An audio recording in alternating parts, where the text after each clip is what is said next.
material. Hindi sa lahat ng pagkakataon na dapat maintindihan din ng mga kalagayan ng tao. No? Lalo ngayon, siyempre, ito ay birthday. No? Tayo naman, mga kapatid, sabi nga, pinakaginto man o regalo yung wala tayong madala. Yung aktual na pagkakataon nito mga kapatid, yung panalangin na pakahalaga. Sabi ni Peter John, silver and gold have I none, but such I give I thee. Diba? Sa pangalan ni Jesus, tumayo ka at lumaban.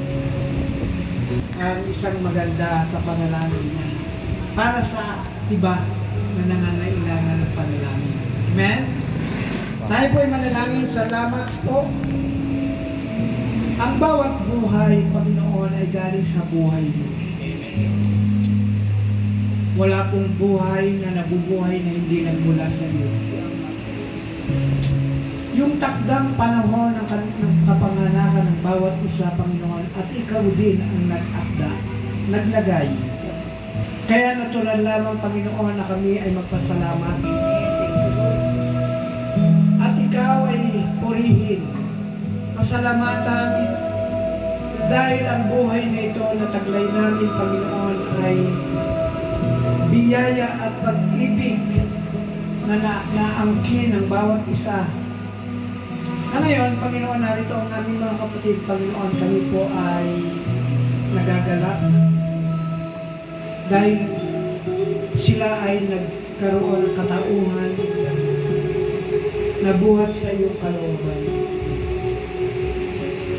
Buhay na galing sa buhay mo, kami nagpapasalamat.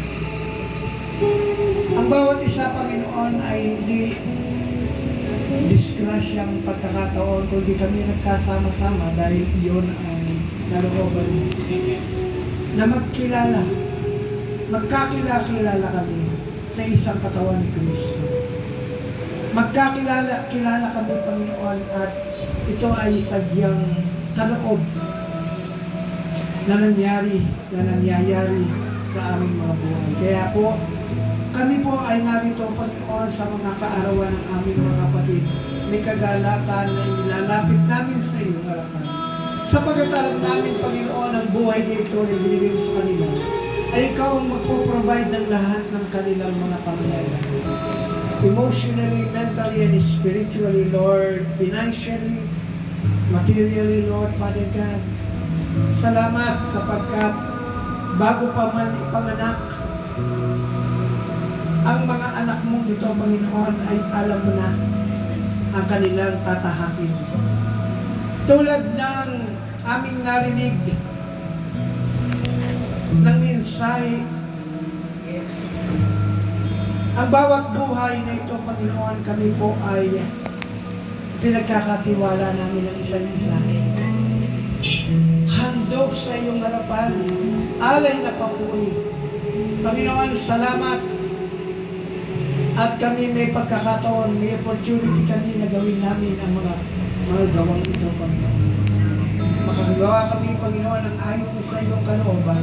Sa pamagitan ng pagtitiwala, pananampalataya, Panginoon, ang buhay ng aming mga kapatid dito, makita mo at masumpungan mo nga sa kanila na sila po ay handang sumunod.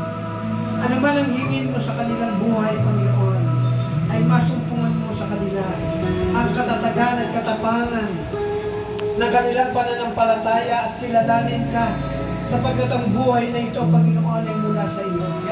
Kaya salamat po at sila, Panginoon, ay nagkaroon ng pagkakataong makilala ka.